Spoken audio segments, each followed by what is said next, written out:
Today, we will discuss the future of Poland as suggested by the delegates sitting around this table. We shall start with Sławomir Siarkowski's proposal.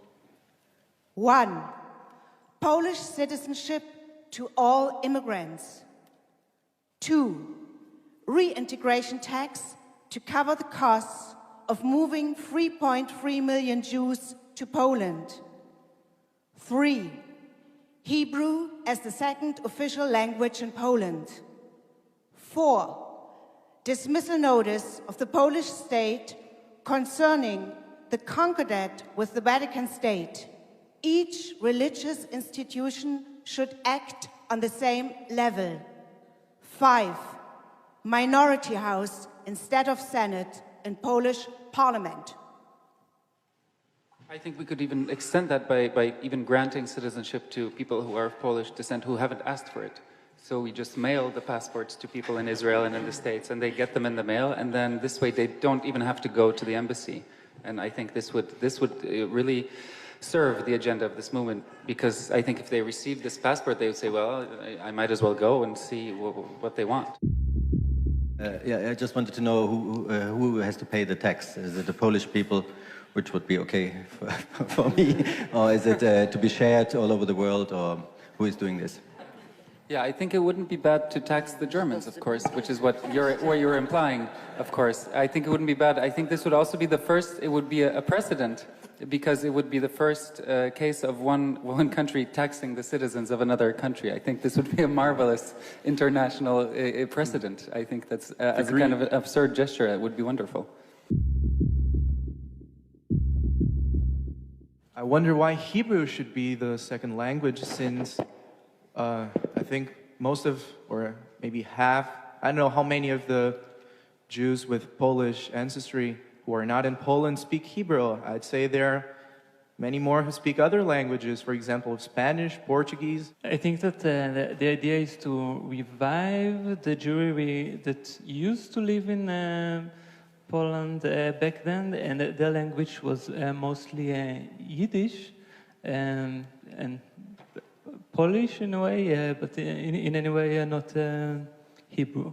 I would rather suggest as a second language in Poland actually Vietnamese language, because today our minority in Poland is Vietnamese minority, and actually they are inhabiting the former Jewish ghetto part in Warsaw also. So I would see those things also together.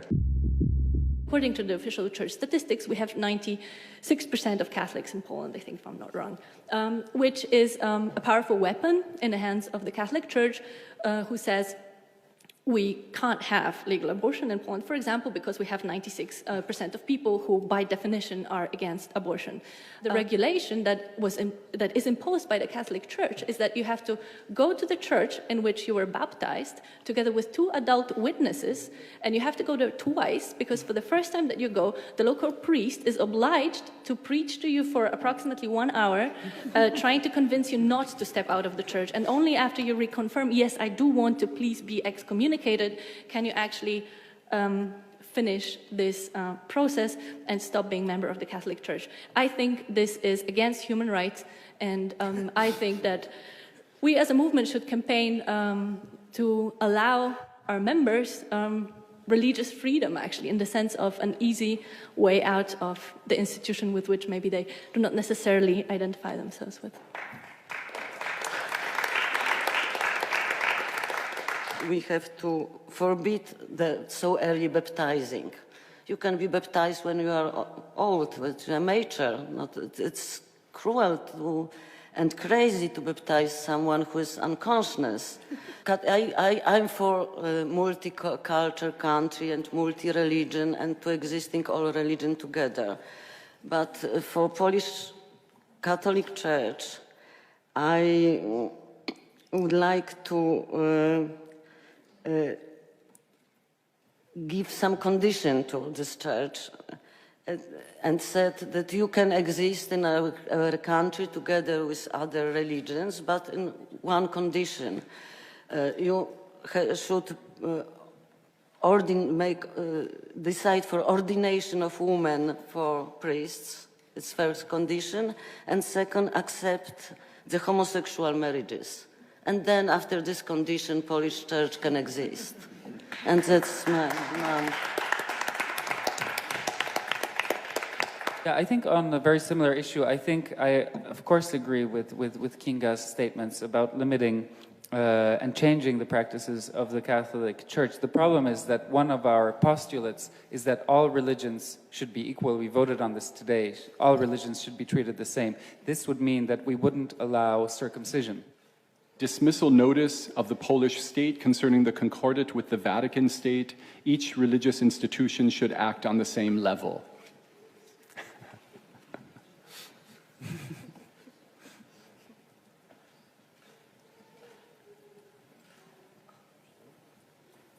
We have 1 no and 48 yes. So that will become a part of the agenda.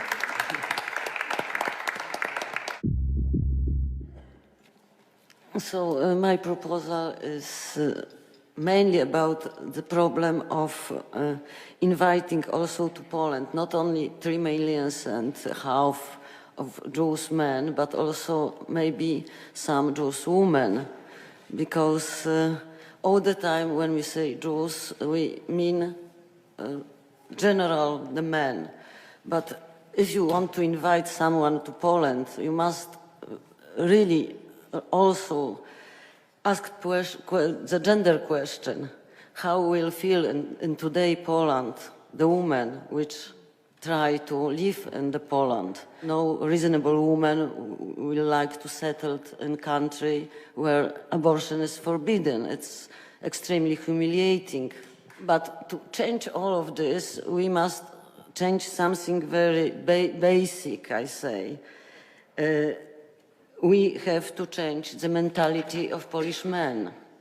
We should limiting men's involving in all kinds of governments. I think it's a kind of parity quotes, and I think maximum 30% for men. It's more than enough. And in this way, Polish men find how it looks like living in the place where you don't have power, and it's very useful for them.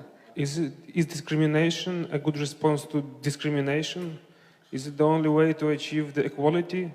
To discriminate those who are discriminating someone before? Is there any other option? Always someone who discriminates give this kind of comments. It's a good thing for people who oppress, and oppression can be something, very passive. You just take rights. You just take them for granted. It's a good thing for people who have rights for granted to once not to have them, right? A good thing for people who don't get to stand in checkpoints to have to stand in checkpoints, etc., etc. We always think maybe of a certain type of Jewish people that we want to invite. And this is just an open question, like, what is our desire? Like, whom do we want to have back? Because, Mea Shearim's ways of putting things in life and the violent traditions there, it's actually so much connected to what we have already in Poland. And I'm just posing this question, do we want to invite everybody? As the American Republicans have found out, the minute they stopped being racist and anti-immigrants, they realized that a lot of immigrants and people from minorities are actually on their side in being homophobes, misogynist, and so on and so forth. So in fact, immigrants, especially from poor countries, tend to be an ally in the repressive mechanisms of the patriarchy. So this is again the question of whom do we want? Because it seems like in the imagery that Yael Bertana used in the first film, where Sławek Sierakowski gives his speech in Warsaw at the stadium, the imagery she uses suggests that the Jews that we want back are the liberal urban Jews. We want Franz Kafka, Bruno Schulz. We want Emma Goldman to come to Poland. That's whom Sławek was inviting and hoping that they would all be like this. When so I think we've come up, I think the question of patriarchy is a very, very important question, and one that really forces us to define the scope or the ideas or the goals of this movement. Because why create a movement that will again create another repressive society? Yes, we want to invite also Jewish people who are not so liberal, and we want to be for them liberal, but we want to avoid the situation when any kind of religion movement will dominate the political situation or cultural situation, and also we don't want patriarchate in our country, and that's all. In Iceland, after the speculation and the financial crash, actually what was observed in this progressive society is that the banking was too much testosterone driven, and they are considering now the anti-testosterone implementations or rules for banking sector not to be dominated by men. My idea, it's not totally changing the world and Poland forever, but it's a temporary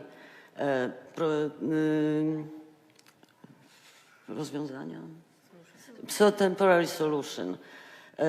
Because now we have domination of men and domination of Catholic Church, so we have to stop it, to teach this men and this organization to be in equal or even lower position for some time, to have for them a new experience how to not be in power and but in lower position. So my demand is to open Poland for women, Jewish women and other women, also Polish women.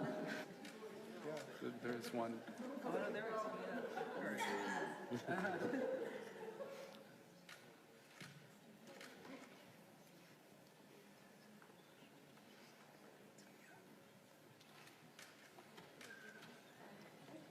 Who voted no? Who voted no? Stand up! No.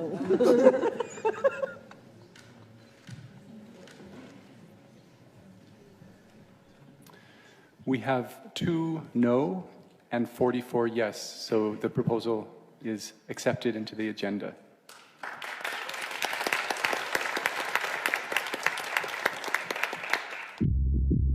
I would like to speak about certain tourism which is going on between Poland and Israel since last 20 years, quite intensively, and I mean Israeli youth delegations to Poland and also Polish religious pilgrimage to Holy Land, to Israel.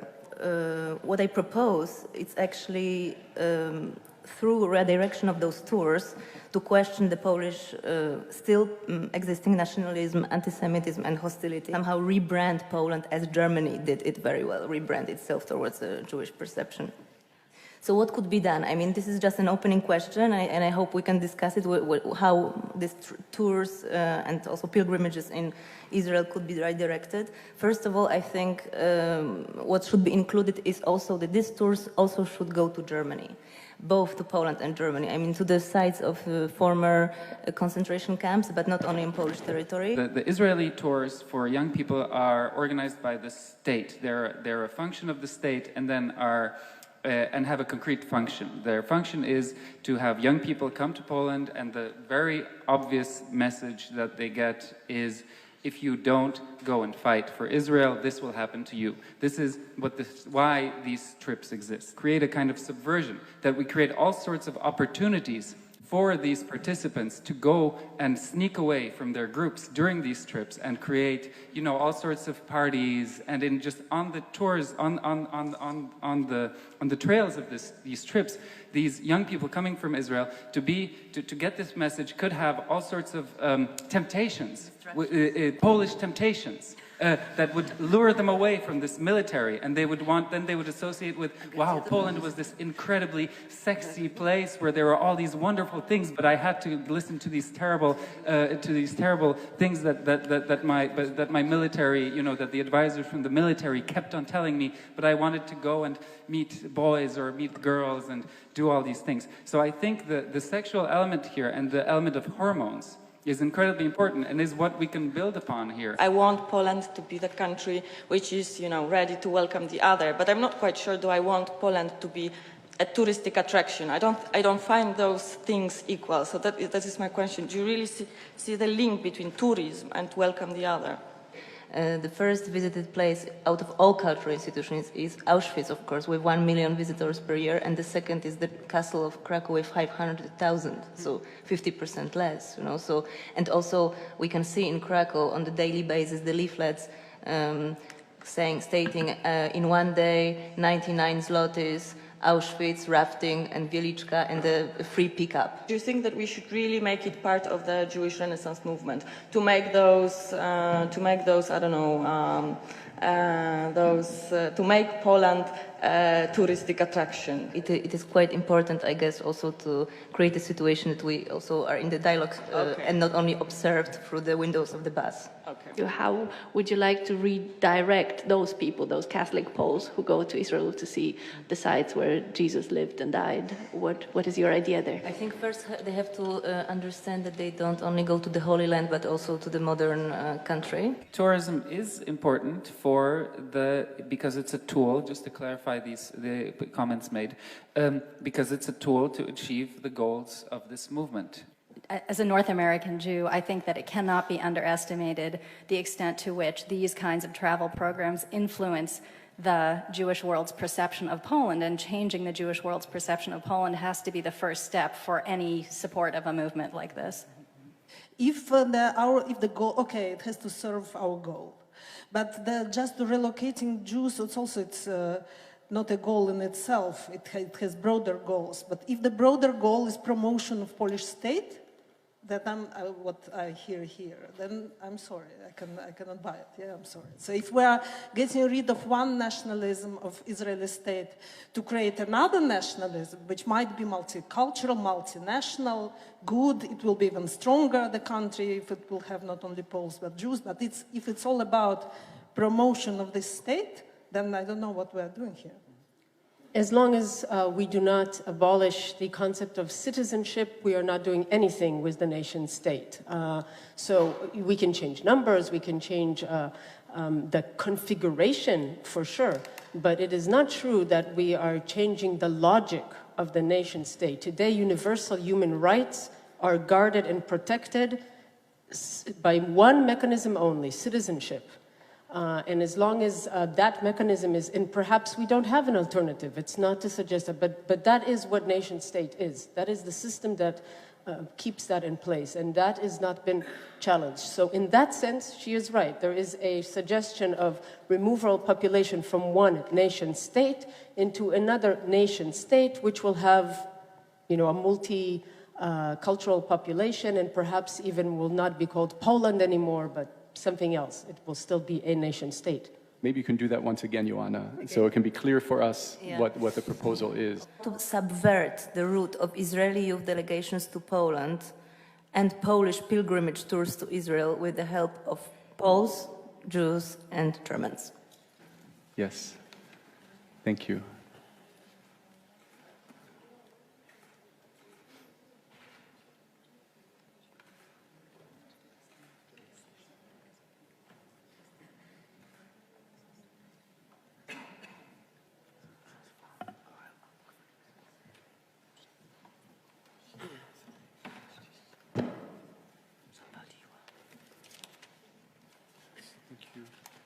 We have 7 no and 43 yes. So Jana Warsza's proposal will become a part of the agenda of the Jewish Renaissance movement in Poland. The state of Poland should devote 15% of its annual budget to culture and the arts. 15% of its annual budget to culture and the arts. This is the central state budget. Let me explain how this should work. The current situation, for those of you who aren't from Poland, is that the state of Poland dedicates less than 1% of its annual budget to culture and the arts, which is, I think, the lowest in the European Union and one of the lowest around the world. It would create a creativity vacuum, meaning that we have more demand for creative people than we have in Poland. This would provoke all the Israelis from Tel Aviv, to go back to our original point, would move to Sopot, which is also by the sea in Poland. And so this is how we would convince them. We'd say, we have a lot of money for the arts, you can come, you can live by the sea in Sopot. So it would really develop Sopot. But also, I mean, they could move to other places as well. You know, everybody could move where they wanted to, of course. The creativity vacuum would draw creative people from everywhere, from around the world. So it's also a form, you could say, of creative warfare, because we would create a brain drain from all the other countries. So this is good for the economy, of course.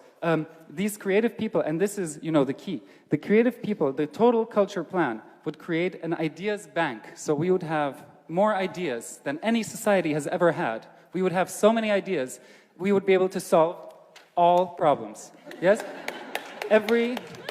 Because just imagine, we're talking about millions and millions of whatever currency you can imagine.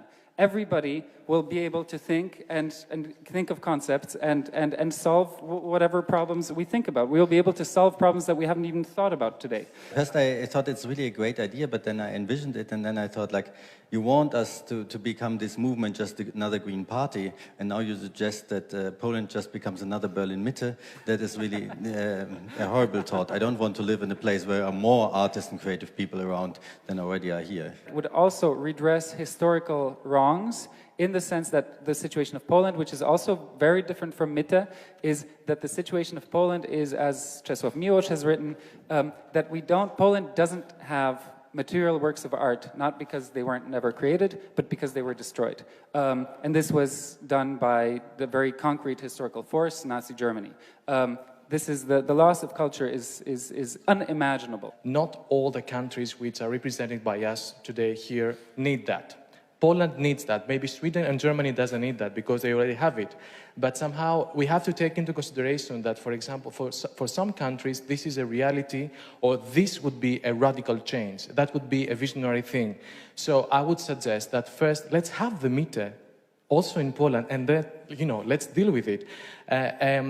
For example, I come from Greece. If that would happen in Greece right now, I don't know. I mean, you can imagine, that would be a revolution. I thought it was a kind of subversive affirmation of the creativity rhetorics that we usually hear from neoliberal politicians. But the more I listen to you, the more it seems like you're really just affirming and not being subversive at all. I heard you say several very symptomatic things. One of them was, for an example, it's not about art, it's about creativity. That's the first one. The second one is, we were spending a lot of time explaining to politicians about how good art would be for the economy, and so on. The problem is, just to say it very, very simply, you can't increase arts funding without radically looking at all the other funding that's going on. You can't go in this direction and think that arts funding will solve something from the top down, that culture will do something. I really want to say that I really strongly disagree with you in the way you framed your argument, the way you've laid it out. So I'm going to vote against you, and I would ask everyone else to vote against you too. The thing is not for us to get more funding, but to bring more meaning to the things we do. What I emphasize, of course, this huge amount of money would go to all sorts of artistic projects. But what I'm emphasizing, and I think I've made this point very clear, I'm emphasizing vast amounts of culturally underprivileged people all around Poland who have no access to culture. This is what I'm emphasizing. So I'm really not saying that organizations such as the Berlin Biennale should get more money. I'm really saying that somebody who lives in a very underprivileged area of Poland should have the access to learning to play an instrument, which then does increase also their chances in the world. It does, and I don't think that's such a bad thing, that it increases their chances of in the world. I want to just say there was a very important precedent to this, which is the WPA's art program in the 1930s as part of the New Deal, in which tons and tons of money during the Great Depression in America went to the creation of artworks, And this program supported such artists as Tennessee Williams and Jackson Pollock, and I could list 100 more, and did create actually great works of art. So that was a response to a point made before, and enabled, in fact, American culture as we know it, which became so dominant in the 50s, 60s, 70s, to exist. Something is a bit of a concern for me here in the sense of what is it that we are believing in, right? What is this Bildung narrative that is going to, liberate us? Because still, again, what I hear behind is, forces of the unadvantaged, the barbaric, etc., that will be uplifted. And so I'm not suggesting that you are saying that, but I need a clarification, otherwise I cannot vote for that. Great, thank you. So now is the opportunity for you, Michal, to summarize in your... The state of Poland should devote 15% of its annual budget to culture and the arts. Okay, and we will, concurrent with our new voting methods, we will vote now on Michal's proposal.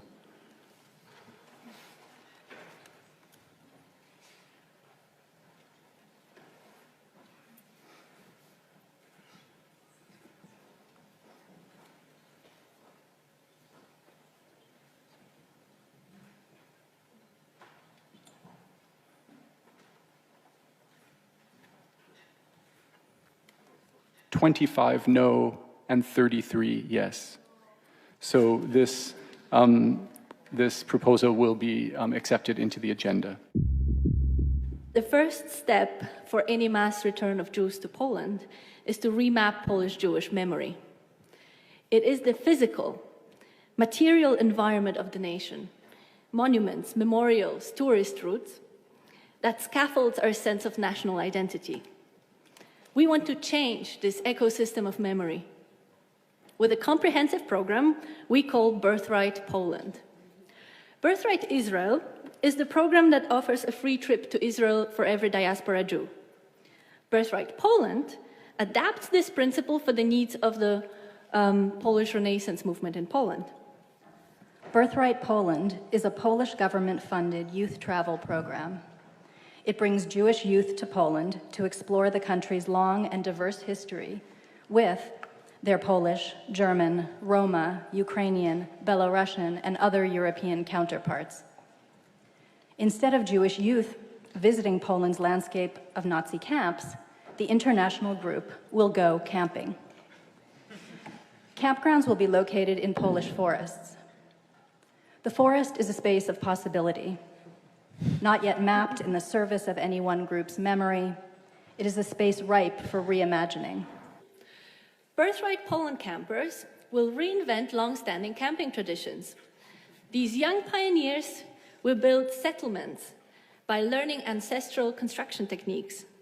Each group will build on the work of the former, preparing a welcoming landscape for the first wave of Renaissance movement returnees. New sites will announce the deeds, creations, and achievements of ethnically diverse Polish women and men from a variety of historical moments. Many maps of Jewish heritage in Poland look like this, where Polish Jewish heritage is reduced to Nazi death camps and ghettos. We have drafted a second map to feature an evolving landscape of diversity and cultural sharing, inspiring new generations of Poles and Jews to reimagine their roots, but also to embrace their futures. As an old Jewish legend has it, it was in the forest that the first Jewish travelers to Poland discovered their God-given home. According to the legend, entering the woods, they saw a passage from the Talmud engraved on every tree. And they knew they had come to the land where their ancestors dwelled. And they called the place Pauline, which in Hebrew means, "Here you shall find a haven." If Jewish life in Poland started in a forest, maybe it can restart in the forest as well. So.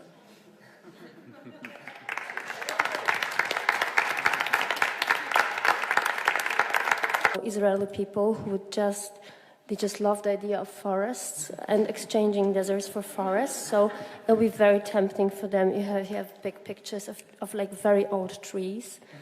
They'll be attracted immediately. Yeah. So the forest is not only a counter metaphor to the image that many people, many Jews worldwide have of Poland being a gray country. They imagine Poland in black and white with gray skies. Jews tend to be attracted to urban spaces, coffee, cakes. I don't know. I really am questioning the forest as a site of Jewish rejuvenation. The settler idea, yes, but if you notice, most of the settlers in Palestine, look at it's pretty spare. They like condos that look very more like Hitler's bunker than like forests. So just thought, I'm not against the forest, I just think that the bond will need to be pursued a lot more aggressively. It's not a natural one. Jews will not go for forests. And our proposal from Magdalena Wadegórska and Erika Lehrer, I ask you now to vote. Birthright Poland.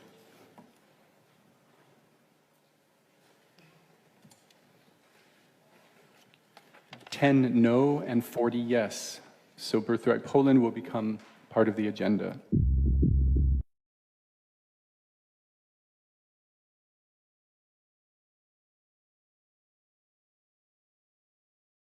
Yes,